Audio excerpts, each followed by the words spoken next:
So guys, Aisha Yesufu is asking if Nnamdi Kanu has been vindicated by the recent ruling by a Canadian judge proscribing the APC and the PDP as terrorist organizations. Now take a look at this reaction. This one says, "Thank you, Canada, for confirming that the APC is a terrorist organization. Hopefully other countries will follow suit in recognizing the APC as a terrorist organization." And this other one says, "Nnamdi Kanu's lawyer to Nigerian government, it's time to deproscribe IPOB as terrorist group as Canadian court tax APC, PDP terrorist organizations." And this headline since 2022 says how we brought in Fulani militias from Mali, Sierra Leone, Senegal, others to win 2015 election. You see, this is the election that brought the APC to power. And these are some of the reasons why the Canadian judge declared them APC. Under the APC and the PDP, you protest in Nigeria, your life is gone. We've seen many protesters who have been killed. We've seen the kind of violence we experience during elections. People are being killed, people go missing, people are injured, people are threatened. Like in 2023, the Igbos shouldn't come out to vote and all that. Now they are being proscribed as terrorist organizations and they are crying. Why are they crying? Do you know the number of people that have been killed under these two political parties? I mean, in the recent times, look at kidnapping, and they tell us it's a business. They tell us insecurity in Nigeria is a multi-million dollar or multi-billion dollar business, and some people don't want it to end. Under the leadership of the APC, the PDP, many Nigerians have been kidnapped, many Nigerians have been killed, many Nigerians, you don't know their whereabouts, they go missing every day. Now, I'm going to allow you to take a look at how Aisha Yesufu has reacted to, this news saying Nnamdi Kanu has been vindicated. She's asking if Nnamdi Kanu has been vindicated since it is the APC and the PDP that are now seen as terrorist organizations. Take your time, watch this video. Let me know your thoughts in the comment section below. Now take a look. Hello everyone. The question that I have today is that has Nnamdi Kanu been vindicated? Because it's being reported that Canadian court has declared APC and PDP as terrorist organization, and I think Bruce Fenn is saying that it is Nnamdi Kanu that should be prosecuting Tinubu and not the other way around. And well, let's look at this. For me, I feel somehow about this whole Canadian, Canadian court declaring APC and PDP a terrorist organization. One is that I'm like, what audacity, because these are Nigerian parties. But at the other end is that, are they lying? Are they not truly a terrorist organization?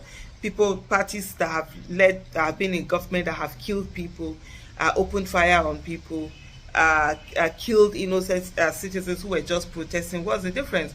During Occupy Nigeria, that was during PDP, when PDP was the ruling party.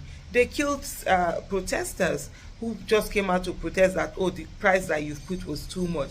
During NSAS and many other times also. The other one, to many other times, protesters have been killed. But one very particular one is that, during NSAS, when citizens, youth had come out to say, look, stop killing us, protect our lives. And the next thing, soldiers were sent in, to go and kill them. So you look at this thing and be wondering, are they not right? Are they not truly terrorist organization? As another reporter has this, it says, Bruce Fenn, a U.S. constitutional lawyer and counsel for Nnamdi Kanu, leader of the indigenous people Biafra IPOB, said that the Canadian court's ruling shows the Nigerian government prosecution of Kanu is like Lucifer prosecuting Jesus. Fenn made the statement following a Canadian court's reported declaration of Nigeria's ruling All Progressive Congress APC and opposition People's Democratic Party PDP as terrorist organization. One thing that you understand, just to give you a bit of context, these people, I think some of their members, from what I read in the other, they try to get what do you call this thing now?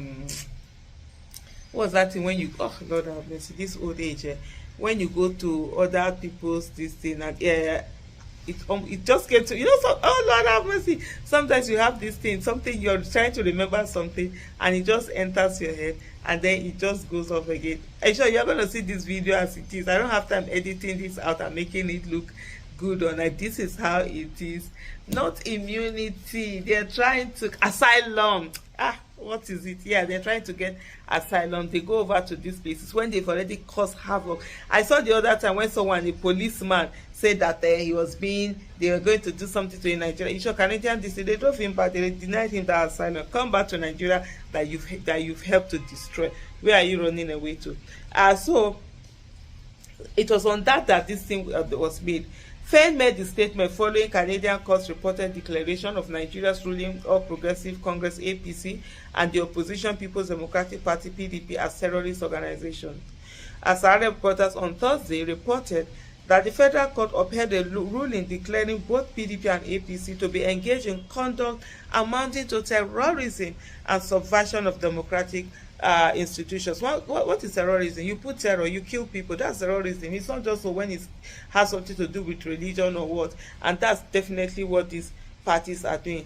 The judgment delivered on June 17, 2025 by Justice Pong T.V. Govt dismissed the asylum application of Douglas Egbareva, a Nigerian national, and admitted PDP member because his party membership alone was sufficient to make him inadmissible to Canada under paragraph 34(1)(f) of the Immigration and Refugee Protection Act (IRPA).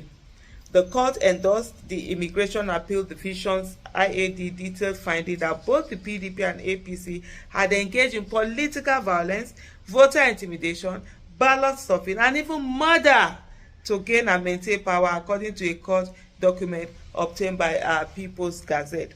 Quoting directly from the IAD's reasoning, Justice Ungo noted the conduct of individuals who are members of the PDP, which includes violence, murder, ballot stuffing, ballot box snatching, intimidation of voters, and other unlawful acts, is too widespread and persistent over too great a period of time to dissociate the leadership of the party from their action. The court further upheld the IAD's conclusion that both parties' actions fit the definition of terrorism under Canadian law, stating that the violence was designed to intimidate the public or a segment of the public for a political objective. While acknowledging that both PDP and APC have engaged in unlawful practices, the IAD found that the PDP committed the majority of the acts and benefited most from them, especially during its 16 years of power. I tell you, a lot. That's why PDP doesn't have mouth. A lot of the things that APC is doing today, they learned from a PDP and became more evil. Reacting to the Canadian court ruling, Fain, in a post in his X, formerly Twitter account, said the ruling has proved that if justice should prevail, Kanu should be prosecuting President Bola Tinubu, who is, by the way, not my president, and the Nigerian government, and not the government prosecuting Kanu. MNK's prosecution by APC's Tinubu is like Lucifer prosecuting Jesus for impiety. Canadian court finds APC and PDP terrorist organization. If justice prevails, Nnamdi Kanu would be prosecuting Tinubu, not vice versa.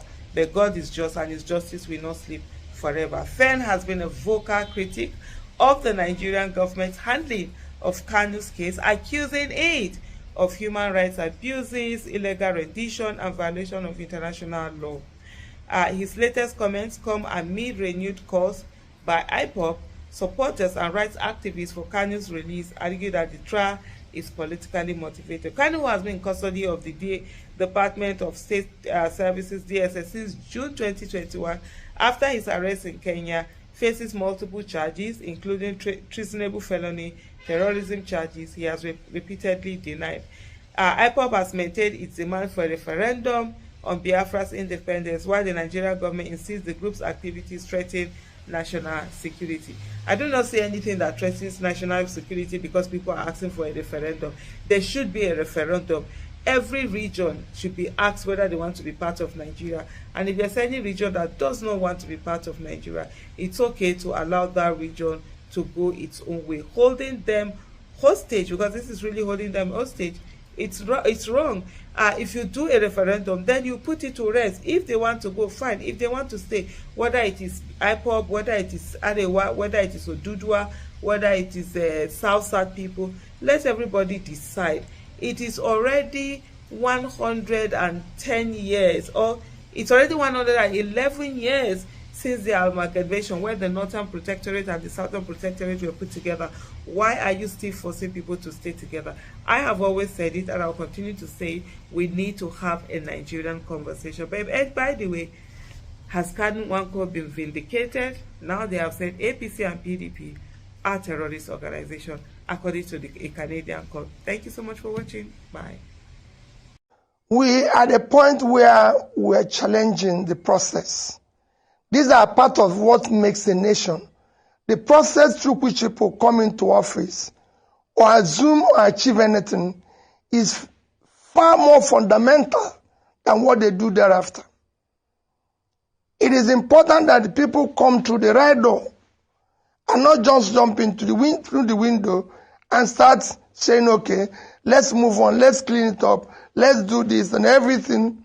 No. So we're challenging the process. And that has to come to a logical end before any other thing. And it has to be something that people will seemingly, that's why I said, we have to begin by doing the right things. And not doing the right things is having the right process.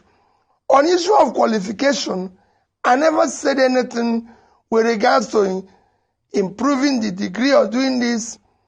The issue of qualification is the issue of leaders making statements, doing things that are honest and truthful.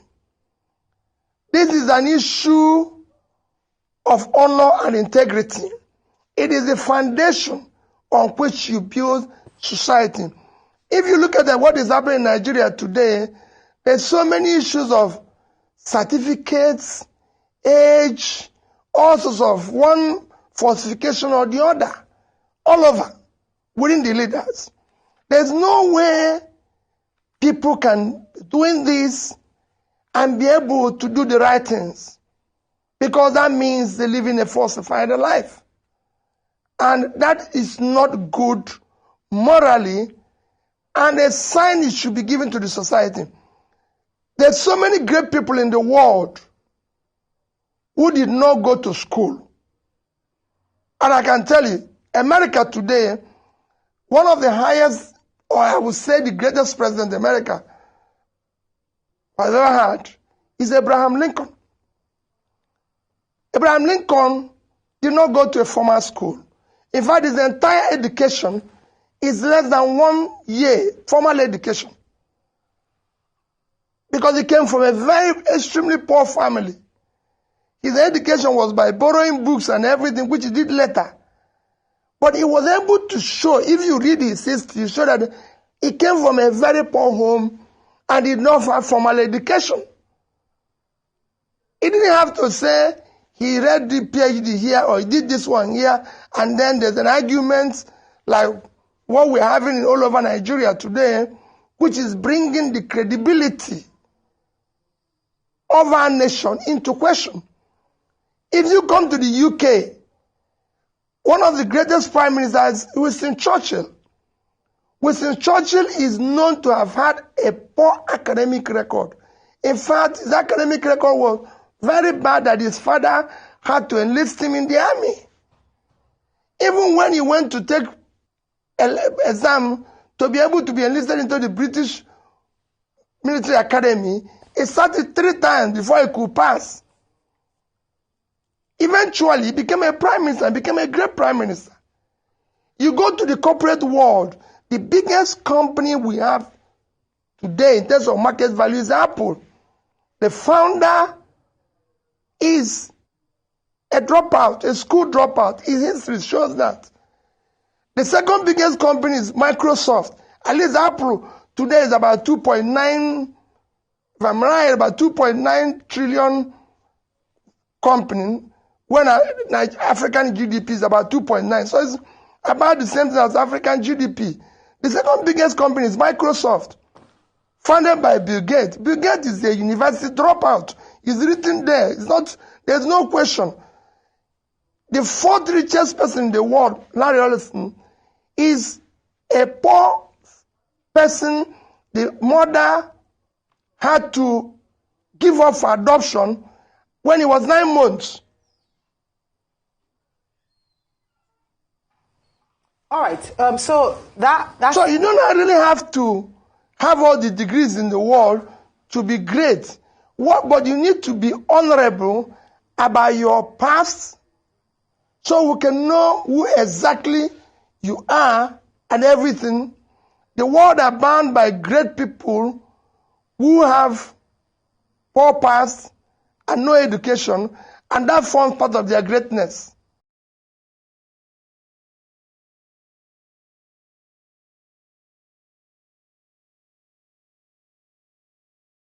Yes, many Nigerians have really welcomed the recent development, the proscription of the APC, especially the APC, because they are now the one in power. You must have seen a video where 2 school children were kidnapped in Edo State. They were handed human skulls to make videos to tell their parents to bring ransom. That if the ransom is not coming, that their faces is going to, that their heads are going to be like the skulls they are having. So guys, this is the country we are living in. And guess what? Nobody has come out to say anything. Nobody has come out to, the government has not even come out to react to that. And you know, a whole lot is happening. The human life in Nigeria worth nothing. I mean, if you're a Nigerian, your life does not have any meaning, because nobody is going to speak for you. Nobody is going to talk on your behalf.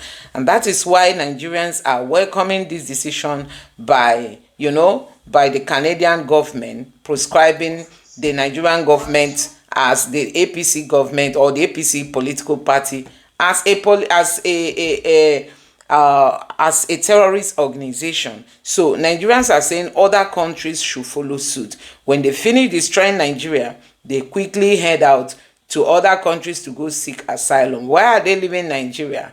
Why are they leaving Nigeria? The federal government tried to place ban on Nigerians, you know, from traveling outside. If you're a medical doctor, if you're a nurse, you don't go out, you don't go to, you know, you don't go out, you don't go and look for greener pasture outside of Nigeria. But you see them, when they finish destroying the country, they quickly go out. Nigeria, instead of improving, we are going backwards, you know. And Nigerians are really welcoming this development. Anyway guys, let me know your thoughts in the comment section below. Please don't forget to subscribe to the channel and turn on the notification bell. Thank you.